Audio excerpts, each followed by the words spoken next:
सुप्रभात। हिंदी की कक्षा में आप सभी का स्वागत है। बच्चों, हम पढ़ रहे हैं पूरक पाठ्यपुस्तक बाल महाभारत कथा। और जैसा कि आप जानते हैं कि अभी तक हम पढ़ चुके हैं इसके 22 अध्याय, और आज इस वीडियो में हम पढ़ेंगे 23वां अध्याय, प्रतिज्ञा पूर्ति। तो अभी तक हमने जाना था कि 12 वर्ष का वनवास बिताने के बाद पांडव अपने अज्ञातवास का जो 13वां वर्ष था वह राजा विराट के यहाँ बिता रहे हैं। और जब दुर्योधन और सुशर्मा विराट राज पर हमला कर देते हैं तो वे उनकी सहायता करते हैं। और अब यहीं से आगे पढ़ना शुरू करते हैं कि जब अर्जुन, जो उत्तर कुमार है राजा का पुत्र, उनकी सहायता के लिए युद्ध में जाते हैं तो वहाँ उन्हें पहचानने की जो कोशिश है वह की जा रही है कि शायद वह अर्जुन ही है। तो यहीं से हम पढ़ना शुरू करते हैं कि द्रोण ने कहा, मालूम होता है यह तो अर्जुन ही आया है। आचार्य की शंका और घबराहट दुर्योधन को ठीक न लगी। तभी कर्ण बोला कि पांडव जुए में खेल में सब हार गए थे, तो शर्त के अनुसार उन्हें 12 वर्ष का वनवास और 1 वर्ष का अज्ञातवास बिताना था। अभी 13वां वर्ष पूरा नहीं हुआ है, और यदि अर्जुन हमारे सामने प्रकट हो जाता है तो किस बात का डर है। शर्त के अनुसार फिर से पांडवों को 12 वर्ष का वनवास और 1 वर्ष का अज्ञातवास फिर से बिताना होगा। अजीब बात है कि सेना के योद्धा भय के मारे कांप रहे हैं, जबकि उन्हें दिल खोलकर लड़ना चाहिए। आप लोग यही रट लगा रहे हैं कि सामने जो रथ आ रहा है उस पर अर्जुन धनुष ताने बैठा हुआ है, पर वहाँ अर्जुन की बजाय परशुराम हो तो भी हम क्यों डरे। मैं तो अकेला ही जाकर उसका मुकाबला करूँगा, और मैंने दुर्योधन को जो वचन दिया है आज उसे पूरा करके दिखाऊंगा। यह कौन कह रहा है? कर्ण कह रहा है। कर्ण का यूं दम भरते हुए देखकर कृपाचार्य झल्लाकर बोले, कर्ण, मूर्खता की बात मत करो। हम सभी साथ मिलकर अर्जुन का मुकाबला करेंगे। यह सुनकर कर्ण को गुस्सा आ गया और वह बोला, आचार्य तो अर्जुन की प्रशंसा करते नहीं थकते ही नहीं हैं। अर्जुन की शक्ति को बढ़ा चढ़ाकर बताने की इन्हें एक आदत सी पड़ गई है, और न मालूम यह भय का कारण है या अर्जुन को अधिक प्यार करते हैं, इसका वही कारण है। जो भी हो, मैं अकेला ही डटा रहूँगा, ऐसा कर्ण ने कहा। जब कर्ण ने आचार्य की यूं चुटकुली अर्थात उनका मजाक बनाया तो कृपाचार्य के भांजे, जो द्रोणाचार्य का पुत्र था अश्वत्थामा, उससे रहा नहीं गया और उसने कर्ण से कहा कि किया तो तुमने कुछ नहीं, बस डींगे ही मारकर समय गंवा रहे हो। और इस प्रकार कौरव सेना के वीर आपस में ही वाद विवाद और झगड़ा करने लगे। यह देखकर भीष्म बड़े परेशान हुए। वे बोले, हम आपस में ही बैर विरोध या झगड़े का यहाँ इस समय वह समय नहीं है, तो हम सबको एक साथ मिलकर शत्रु का मुकाबला करना चाहिए। और पितामह के इस प्रकार समझाने पर कर्ण, अश्वत्थामा आदि वीर जो उत्तेजित हो रहे थे वे सब शांत हो गए।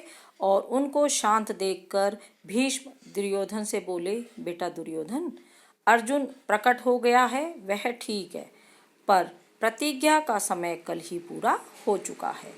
चंद्र और सूर्य की गति, वर्ष, महीने और पक्ष विभाग के पारस्परिक संबंध को अच्छी तरह जानने वाले मेरे कथन की पुष्टि करेंगे कि प्रत्येक वर्ष में एक जैसे महीने नहीं होते।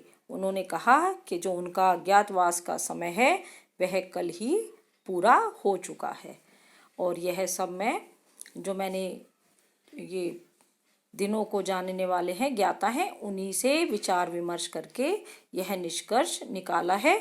इसलिए अब यह तुम्हारा भ्रम हुआ है कि गणना में भूल हुई है।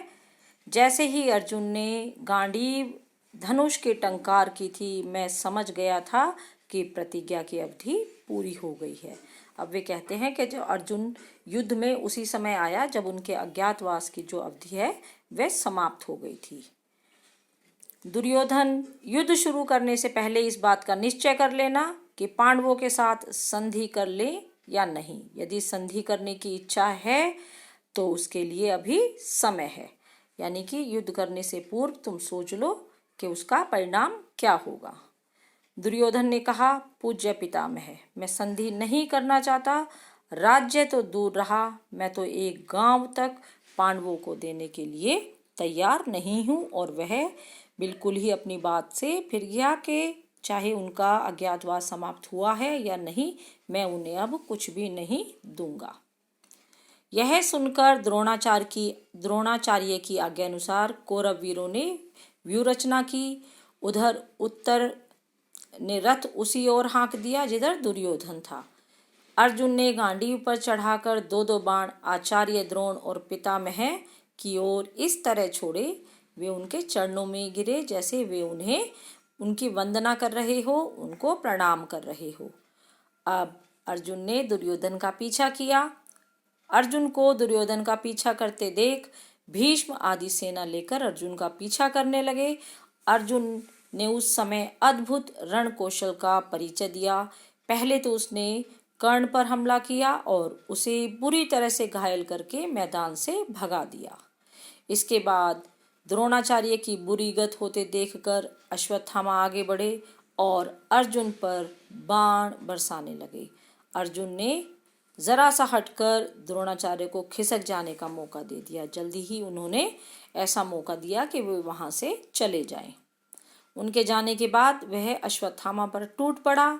दोनों में भयानक युद्ध हुआ और अंत में अश्वत्थामा ने भी अपनी हार मान ली।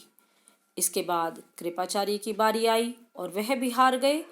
5 महारथी जब इस भांति परास्त हो गए तो फिर सेना किसके बल पर टिकती, अर्थात जो सारी कौरव सेना थी वो अर्जुन ने जल्दी ही उसे तितर बितर बिखेर दिया। सैनिक अपनी जान बचाकर भाग खड़े हुए और इस भांति भीषण युद्ध करते हुए अर्जुन ने दुर्योधन का पीछा करना नहीं छोड़ा। 5 महारथियों द्वारा अर्जुन को एक साथ रोकने का प्रयास करने पर भी उसे रोका न जा सका और अर्जुन आखिर दुर्योधन के निकट पहुंच ही गया। उसने दुर्योधन पर भीषण हमला कर उसे घायल कर दिया और वह मैदान छोड़कर भाग खड़ा हुआ।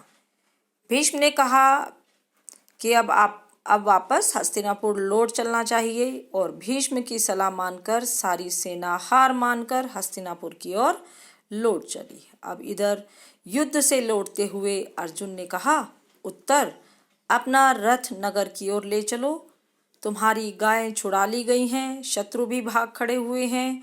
इस विजय का यश तुम ही को मिलना चाहिए, इसलिए चंदन लगाकर और फूलों का हार पहनकर ही नगर में प्रवेश करना। और रास्ते में अर्जुन ने फिर से वही स्त्री का रूप, बृहन्नला का रूप धारण कर लिया और राजकुमार उत्तर को रथ पर बैठाकर सारथी के स्थान पर खुद बैठ गए और उन्होंने विराट नगर की और कुछ दूतों को यह आज्ञा देकर भेजा कि जाकर घोषणा कर दो कि राजकुमार उत्तर की विजय हुई है।